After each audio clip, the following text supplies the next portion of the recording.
All right.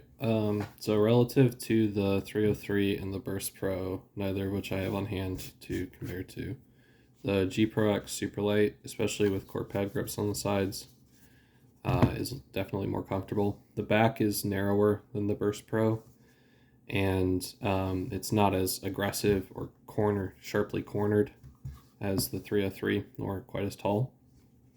So you can get your hand kind of wrapped more around the hump, if that makes sense. And so it's a little bit less awkward to use than those. And again, because the hump's a little bit thinner, it's kind of easier to wrap your hand around the mouse and push your fingers towards the front of it. Whereas if the back end is bulkier, it forces the base of your hand further apart. Then your fingers are sitting out here and they have to curl more to reach the mouse, and they end up with a more pronounced kind of a claw grip.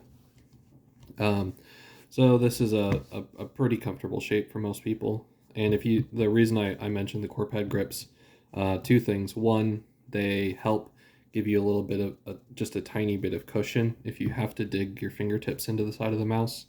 And second, because they add more grip, more traction, then you don't have to grip the mouse as aggressively to keep very solid control over it.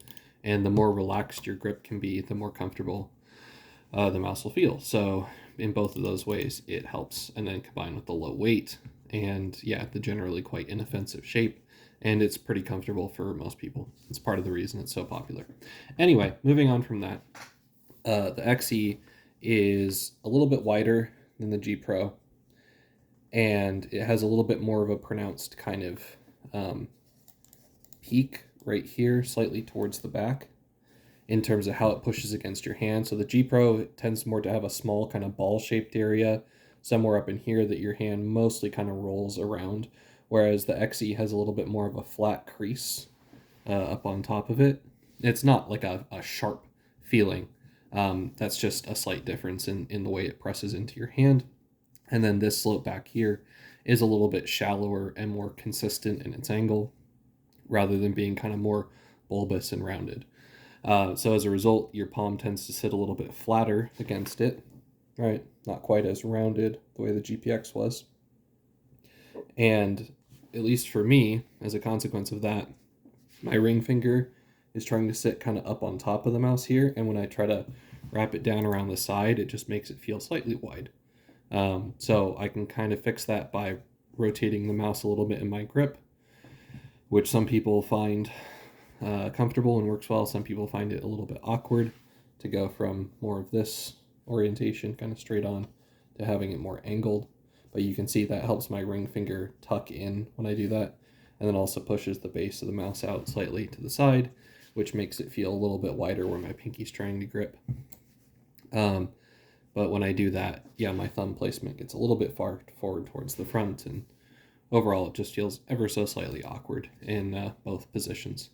So the one thing that I can do with this mouse that fixes the comfort completely and makes it probably more comfortable than the GPX is to move from a 1-2-2 grip to a 1-3-1 grip, where now my ring finger is sitting on top of the scroll wheel, and my ring finger is pushing right mouse button, and my middle finger is sitting on top of the scroll wheel.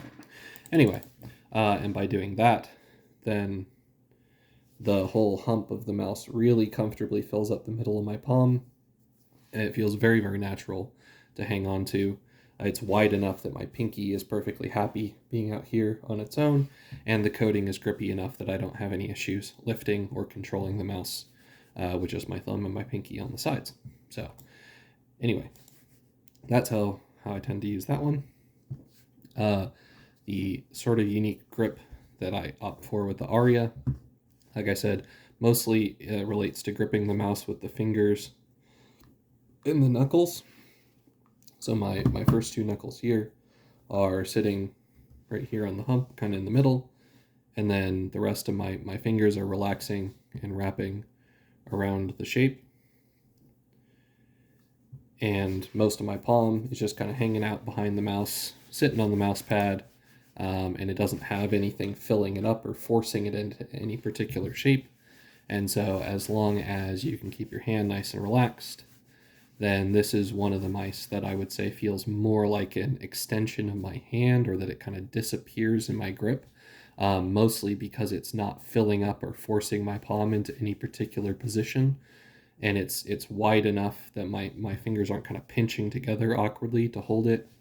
And it has a nice curvature to the top where my fingers wrap around it smoothly without leaving any gaps in there. So anyway, another mouse that requires a bit of a unique grip to maximize its comfort, but one which works quite well, and a mouse that I also really like, similar to the XE. And then finally, the Outset. Some people find it to be pretty large and bulky, and admittedly the height of it kind of up in this area under your index knuckle is pretty extreme for some people, and I totally get that. I tend to find it to be more pronounced in some grips and less so in others. Noticeably, again, kind of similar to the XE, if I angle the mouse in my grip a little bit more that direction, how my knuckles interact with the hump, going from sitting across here to sitting more across here. Maybe I can get a better angle for that. From sitting kind of across here more to sitting across here. The way that the slope changes in its incline and perceived width gives it a slightly longer, more consistent angle across, which is more comfortable for me. If I grip it more like this, then my pinky knuckle almost feels a little bit like it's just hanging in the breeze and has to droop quite far down and around the side of the mouse to make contact with it. So having it more angled is a little bit more comfortable for my pinky knuckle, but it leaves more of a gap here with my thumb. Whereas if I twist it the other way, more straight on looking, then it fills up that gap quite well, but again leaves my pinky feeling a little bit awkward and unsupported. A kind of hybrid solution to both those issues is to basically back off the mouse slightly and adopt a bit more of a similar grip to what I do with the Aria. So by pushing it a bit further forward in my grip and holding on to more of the back of the mouse, and then supporting my hand primarily with those first two knuckles on towards the back of the hump. My pinky, well, since all of my knuckles have moved back, my index knuckle is placed a little bit further down in terms of height, which makes this angle across the top less aggressive. And so it's more comfortable for my knuckle placement. My fingers still wrap smoothly over the top. My thumb still has this gap here filled up nicely, so it feels very natural to wrap my hand around. And then my pinky knuckle, is feeling a little bit more comfortable, and so my pinky placement becomes more consistent and a little bit more relaxed. So overall, I find that to be a little bit of a better grip with this mouse, but it is kind of niche, and it doesn't have, you don't have the easiest time actuating the front mouse button while using that particular grip. Anyway, but also you can go for a more pronounced kind of a relaxed claw where you pull the mouse further into the base of your palm and then angle your wrist backwards slightly further to get kind of up on top of it a little bit more. And then that can address some of the comfort concerns as well, just due to how that changes the specific dynamics of where and how it pushes against your palm. Let's see, anything else that comes to mind? Probably not too much. I still think in general this shape is a little bit more intuitive if you want to have very, very relaxed fingers and have the mouse kind of fill up or support the largest amount of surface area in your palm. I think the Outset shape works a little bit better than like the EC2 does. I feel that mouse tends to be a little bit hollow in terms of how it contacts or supports the center, the middle of your palm. And this is just slightly better because it's a little bit more rounded, a little bit more GPX-y in its hump design.